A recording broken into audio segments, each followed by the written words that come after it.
Hello friends, welcome to my YouTube channel A1 study area. तो friends, एक नए video के साथ आपका स्वागत है इस चैनल पे। आज जो है हम लोग देखेंगे जीके जीएस के कुछ महत्वपूर्ण क्वेश्चन जो आपके बिहार दरोगा के साथ साथ अन्य एग्ज़ाम के लिए भी काफ़ी महत्वपूर्ण हैं। तो वीडियो को अंत तक ज़रूर देखिएगा क्योंकि अच्छे अच्छे क्वेश्चन हैं। अगर आप चैनल पे नए हैं तो चैनल को सब्सक्राइब कर लीजिए, बेल आइकन ज़रूर दबाइएगा जिससे सभी वीडियो का नोटिफिकेशन जो है वो आप तक पहुंच सके। तो चलिए बिना टाइम वेस्ट किए हुए वीडियो को स्टार्ट करते हैं। फर्स्ट क्वेश्चन है, यदि यदि तांबे के तार को 2 गुना बढ़ा दिया जाए तो उसके प्रतिरोध पर क्या प्रभाव पड़ेगा? ऑप्शन ए दुगुना हो जाएगा, ऑप्शन बी आधा, ऑप्शन सी 4 गुना और ऑप्शन डी 1/4।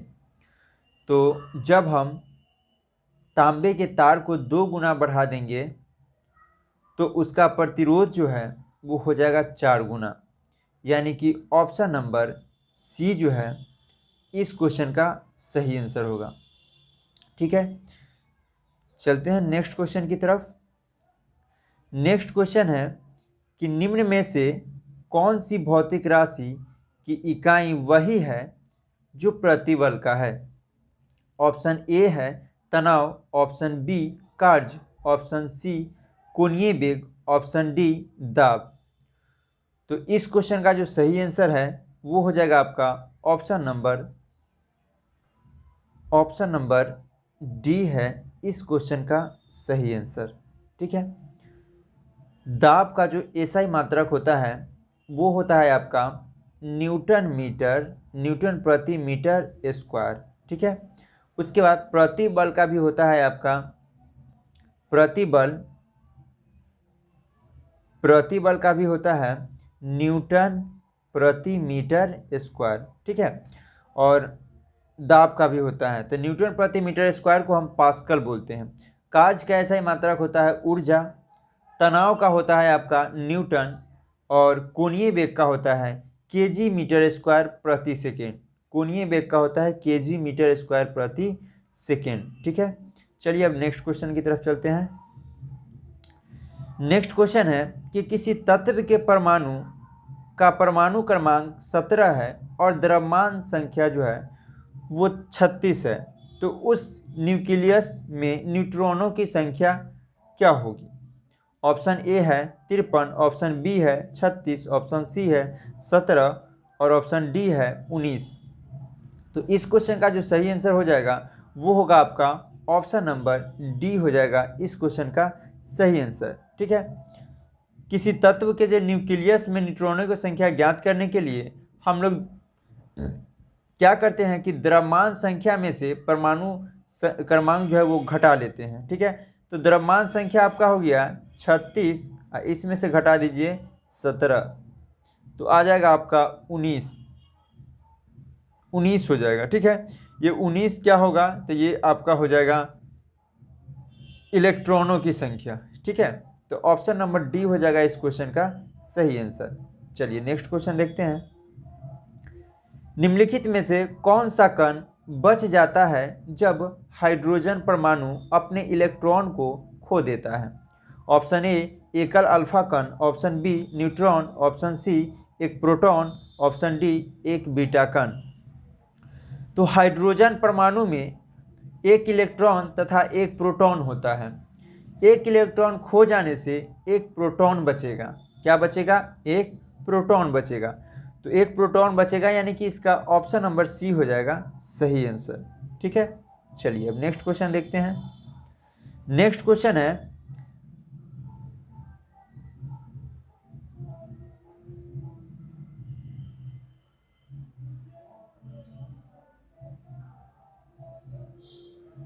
नेक्स्ट क्वेश्चन है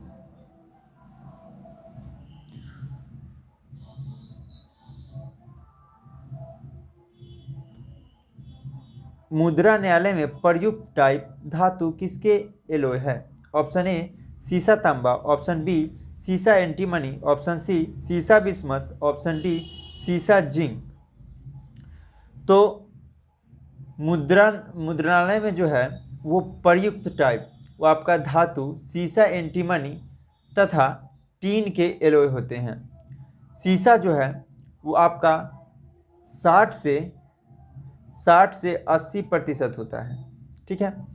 और एंटीमनी जो है वो आपका हो जाएगा 11 से 30%। एंटीमनी 11 से 30%। और टीन जो है 3 से 20% होता है, टीन, ठीक है। टीन जो हो जाएगा आपका 3 से 20%।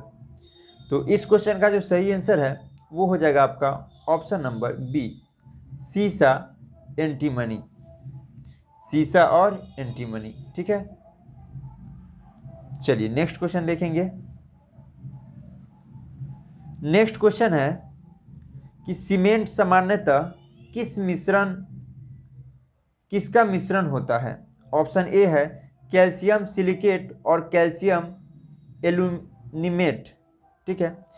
और बी है कैल्शियम एल्यूमिनेट और ग्रेफाइट, ऑप्शन सी है मृतिका और ग्रेफाइट, ऑप्शन डी है कैल्शियम सिलिकेट और ग्रेफाइट। तो सीमेंट जो है वो आपका कैल्शियम सिलिकेट तथा एल्यूमिनेट यौगिक का मिश्रण है। तो इसका ऑप्शन नंबर ए जो है वो सही आंसर हो जाएगा। ऑप्शन नंबर ए जो है इस क्वेश्चन का सही आंसर हो जाएगा। चलिए अब नेक्स्ट क्वेश्चन देखते हैं। नेक्स्ट क्वेश्चन है कि निम्नलिखित में से किसका एक में विशिष्ट ऊष्मा का मान सर्वाधिक होता है? ऑप्शन ए तांबा, ऑप्शन बी कांच, ऑप्शन सी सीसा, ऑप्शन डी जल। तो सबसे ज़्यादा जो है विशिष्ट ऊष्मा वो होता है जल का। कितना होता है? तो वो है आपका 1 यानी कि 4.186 जूल प्रति ग्राम, ठीक है।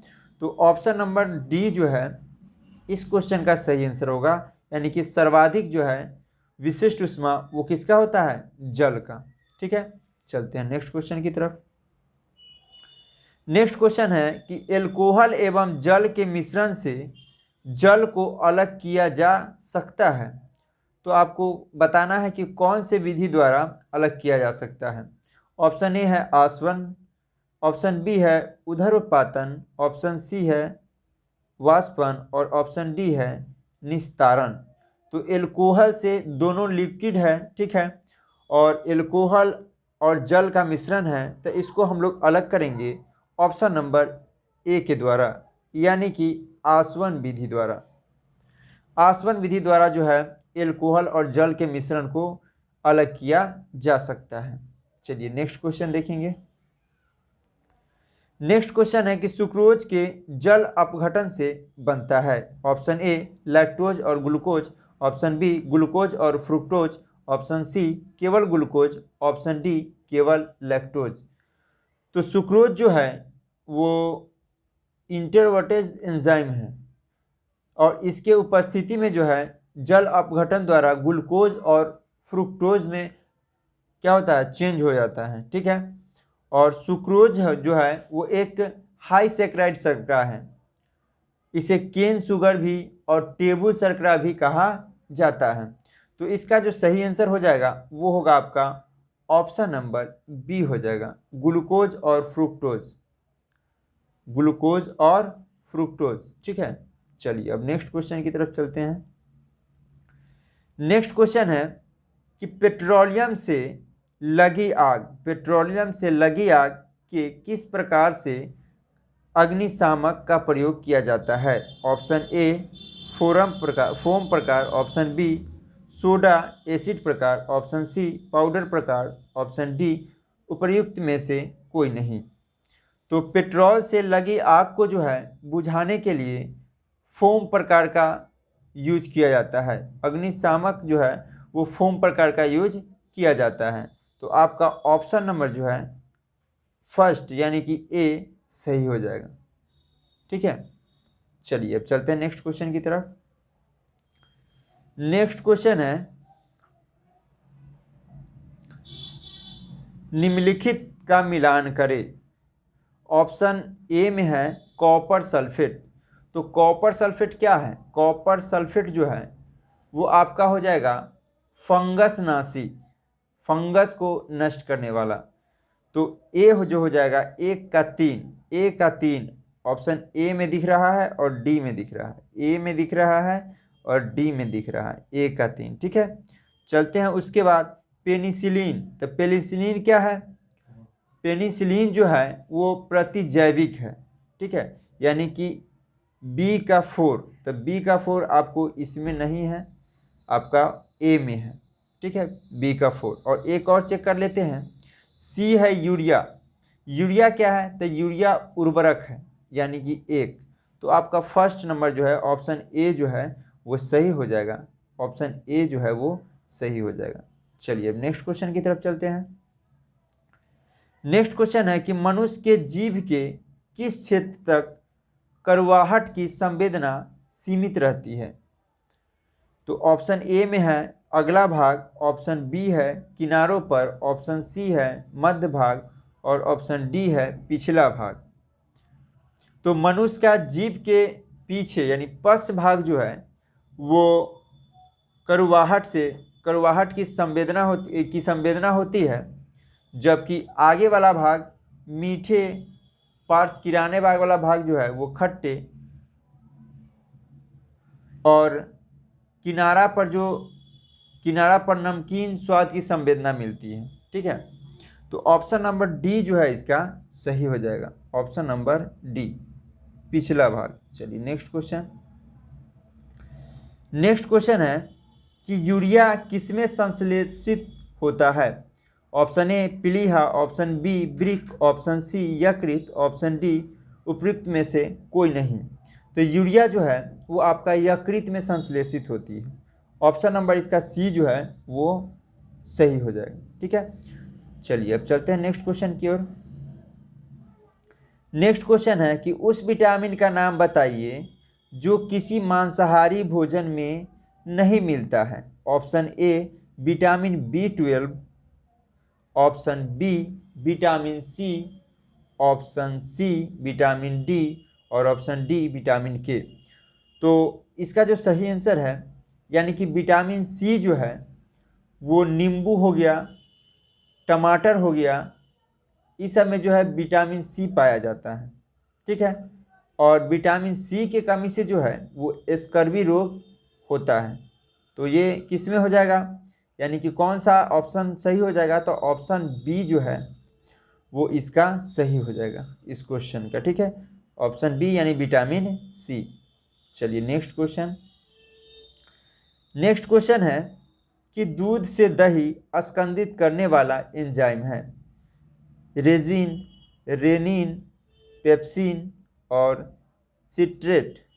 तो दूध से दही जो है वो रेनिन नामक पाचक एंजाइम, रेनिन जो है वो पाचक एंजाइम है और जठर रस में पाया जाता है रेनिन। ठीक है, और दूध के पाचन में जो है ये सहायता करता है, और रेनिन जो है वो दूध को दही में स्कंदित करने वाला एंजाइम है।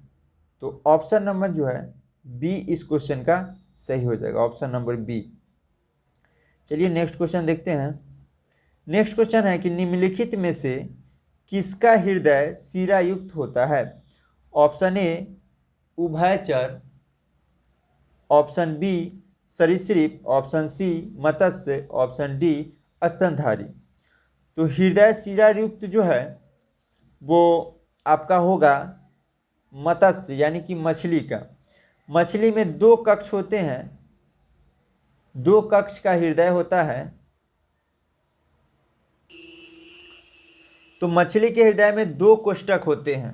ठीक है, और जो रक्त गिल्स में पंप करता है वहां से रक्त शेष शरीर में जाता है, और मछली का हृदय जो है वो शिरा युक्त होता है। तो ऑप्शन नंबर सी जो है इस क्वेश्चन का सही आंसर होगा, ऑप्शन नंबर सी। चलिए नेक्स्ट क्वेश्चन की तरफ चलते हैं। नेक्स्ट क्वेश्चन है कि किस प्रक्रिया द्वारा श्वसन के दौरान गैस रुधिर में प्रवेश करती है और फिर उसे छोड़ती है।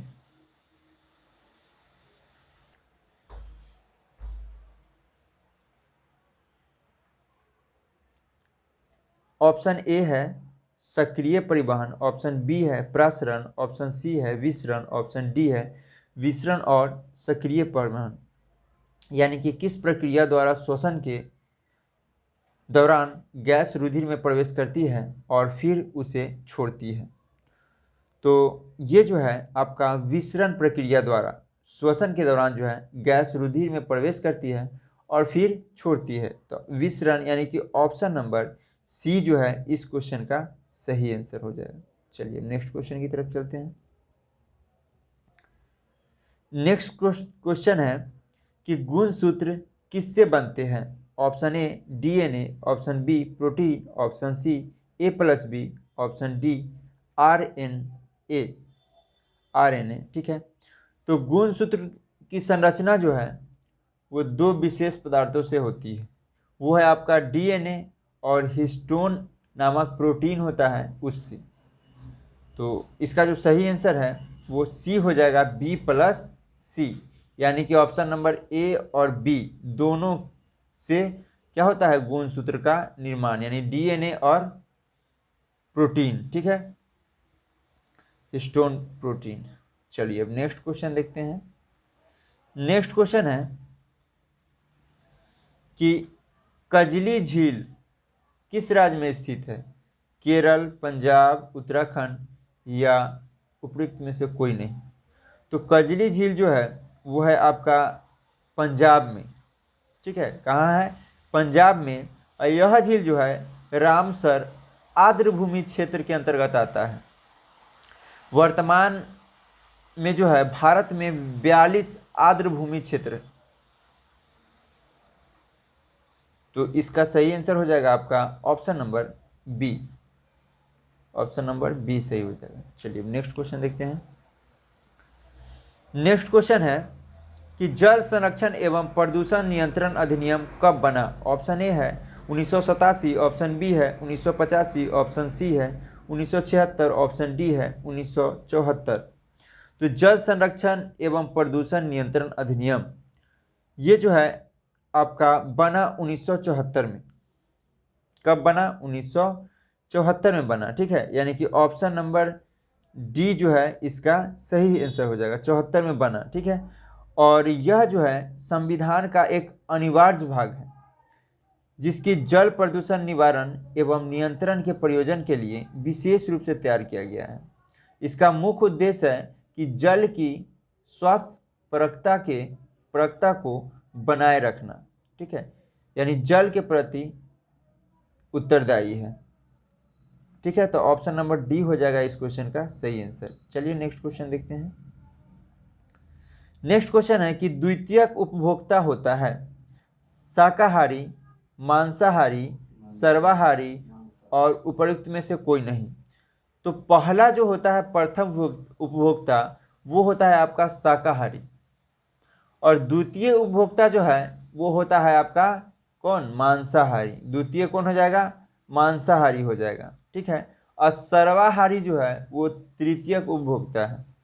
यानी कि इस क्वेश्चन का जो सही आंसर है वो हो जाएगा आपका ऑप्शन नंबर बी, द्वितीय उपभोक्ता जो है वो मांसाहारी होता है। चलिए नेक्स्ट क्वेश्चन की तरफ चलते हैं। नेक्स्ट क्वेश्चन है कि निम्नलिखित में कौन आर्द्रभूमि क्षेत्र है। चिल्का झील, केवलादेव उद्यान, भीतरकनिका उद्यान और ऊपरी गंगा आर्द्रभूमि क्षेत्र। ठीक है, तो आर्द्रभूमि क्षेत्र कौन कौन है, तो ये हो जाएगा आपका रामसर सम्मेलन जो आर्द्रभूमि क्षेत्र के से संबंधित है। इसके अनुसार जो है भारत में 42 आर्द्र क्षेत्र है। ठीक है, और जिनमें ये चारों जो है वो शामिल है। ठीक है, चारों शामिल है, यानी कि ऑप्शन ए, बी, सी और डी, यानी 1, 2, 3, 4 ये चारों जो है वो शामिल है। इसका मतलब यह हुआ कि आपका ऑप्शन डी जो है वो सही होगा, यानी चिल्का झील भी, उसके बाद केवला देव उद्यान भी, और भितरकनिका उद्यान भी, ऊपरी गंगा, ये चारों जो है शामिल है। तो ऑप्शन नंबर डी जो है इसका सही आंसर होगा। चलिए नेक्स्ट क्वेश्चन है कि वन अधिनियम को किस वर्ष पारित किया गया। वन अधिनियम को किस वर्ष पारित किया गया। तो ये जो है वन अधिनियम को 1980 में पारित किया गया, ठीक है, और 1988 में जो है इसका संशोधन किया गया। उसके बाद वन्यजीव संरक्षण अधिनियम, वन्यजीव संरक्षण अधिनियम जो है वो आया 1972 में, ठीक है। उसके बाद वन संरक्षण अधिनियम ये आ गया 1980, ठीक है। उसके बाद आपका पर्यावरण संरक्षण अधिनियम ये हुआ 1986, यानी कि ऑप्शन नंबर सी जो है वो पर्यावरण संरक्षण अधिनियम से संबंधित है। तो इस क्वेश्चन का जो सही आंसर है वो हो जाएगा आपका ऑप्शन नंबर बी, ठीक है। 1980 जो है वन संरक्षण अधिनियम। चलते हैं नेक्स्ट क्वेश्चन की तरफ। नेक्स्ट क्वेश्चन है कि निकृष्ट मुद्रा अच्छी मुद्रा को संचालन से बाहर कर देती है। इसका संबंध है से का नियम, लाफेर वक्र और ग्रेसम का नियम। ऑप्शन डी उपयुक्त में से कोई नहीं। तो इस क्वेश्चन का जो सही आंसर है वो हो जाएगा आपका option number C. Option number C हो जाएगा इस क्वेश्चन का सही आंसर। ग्रेसर के नियम के अनुसार जो है वो निकृष्ट मुद्रा अच्छी मुद्रा को संचालन से बाहर कर देते हैं। चलिए नेक्स्ट क्वेश्चन देखते हैं। नेक्स्ट क्वेश्चन है कि हृदय योजना के अंतर्गत बिहार के किस एकमात्र शहर का चयन किया गया है। Option A Bhagalpur, option B Patna, option C Gaya, option D Nalanda. तो हृदय योजना जो है वो 2015 में शुरू की गई है और इसमें जो है केंद्रीय शहरी विकास मंत्रालय द्वारा की गई है इसका, और इसका उद्देश्य है कि प्रमुख विरासत शहरों के समग्र विकास पर जो है ध्यान केंद्रित करना। और इस योजना के अंतर्गत जो है 12 शहरों का चयन किया गया है, जिसमें बिहार से एक मात्र शहर को लिया गया है, वो है आपका गया। वो कौन है? गया, यानी कि ऑप्शन नंबर सी हो जाएगा इस क्वेश्चन का सही आंसर। चलिए नेक्स्ट क्वेश्चन। नाबार्ड की स्थापना किस पंचवर्षीय योजना के दौरान की गई। ऑप्शन ए 5वीं, 6ठी, 8वीं, उपयुक्त में से कोई नहीं। तो नाबार्ड की स्थापना जो है 12 जुलाई 1982, 12 जुलाई 1982, ठीक है, 12 जुलाई 1982 को हुआ। और ये जो है शिव रमन समिति की सिफारिश पर छठी पंचवर्षीय योजना जो 1980 से 85 के बीच है, इसी के दौरान जो है हुई। यह कृषि एवं ग्रामीण विकास के लिए जो है लोन उपलब्ध कराती है, यानी ऋण जो है देने में शीर्ष स्थान पर है और ये लोन देने की एक संस्था है, ठीक है। चलिए नेक्स्ट क्वेश्चन की तरफ चलेंगे। नेक्स्ट क्वेश्चन है आईपीसी किस स्टॉक एक्सचेंज का शेयर मूल्य सूचकांक है। IPC, option A Mexico, option B Italy, option C Iran, option D Brazil. तो आईपीसी जो है वो आपका मैक्सिको स्टॉक एक्सचेंज का शेयर मूल्य सूचकांक है, यानी कि ऑप्शन नंबर ए हो जाएगा इस क्वेश्चन का सही आंसर, ठीक है। चलिए अब नेक्स्ट क्वेश्चन देखते हैं।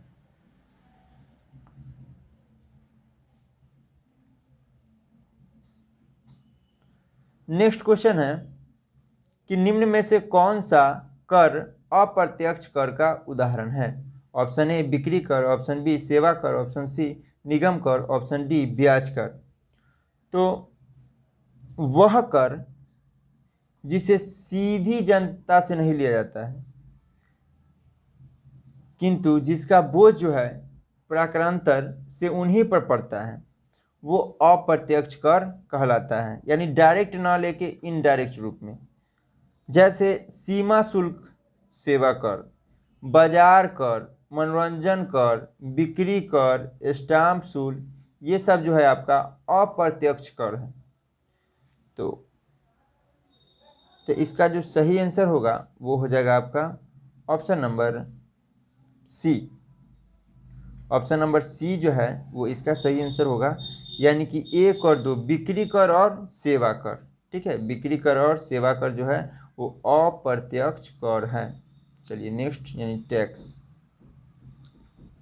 नेक्स्ट क्वेश्चन है, निम्न में से कौन स्वराज दल के नेता नहीं थे? Option A Srinivasa Iyengar, option B Chittaranjan Das, option C Shri Rajagopalachari और ऑप्शन डी विट्ठल भाई पटेल।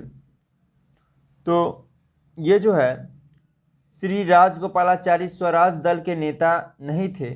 मोतीलाल नेहरू, चित्तरंजन दास ने मिलकर 1923 ईस्वी में स्वराज पार्टी की स्थापना की थी, जिसमें विट्ठल भाई पटेल एवं श्रीनिवास अयंगर जो है वो शामिल थे।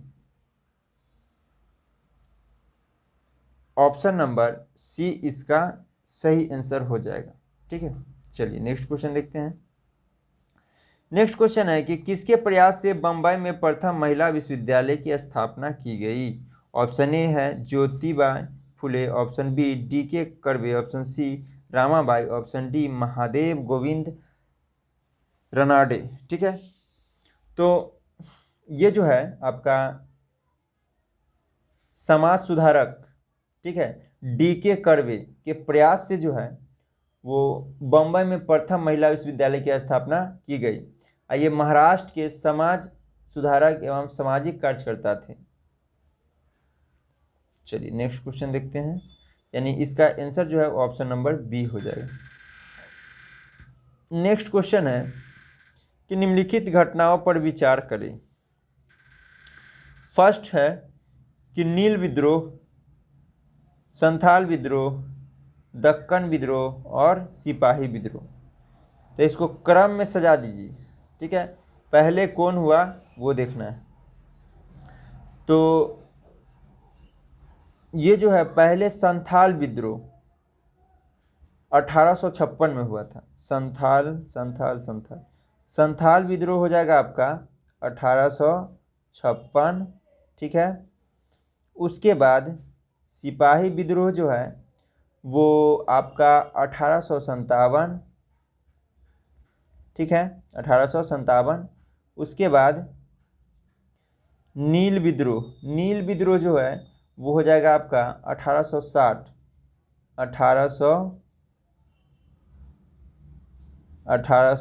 हो जाएगा नील विद्रोह। ठीक है, और दक्कन विद्रोह जो है ये हो जाएगा आपका 1875। ठीक है, तो सजाइए इसको। तो 2-4-1-3 किसमें है? 2-2-4-1-3, यानी ऑप्शन नंबर डी जो है इसका सही आंसर हो जाएगा। ऑप्शन डी जो है इसका सही आंसर हो जाएगा। ठीक है, ऑप्शन नंबर डी हो जाएगा इस क्वेश्चन का सही आंसर।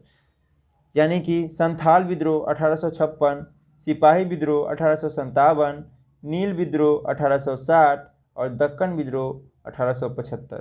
ठीक है, तो चलिए आज के लिए इतना ही। फिर मिलते हैं नेक्स्ट वीडियो में। अगर वीडियो अच्छा लगे तो चैनल को सब्सक्राइब कर लीजिए और वीडियो को लाइक शेयर ज़रूर कीजिए। वीडियो देखने के लिए धन्यवाद।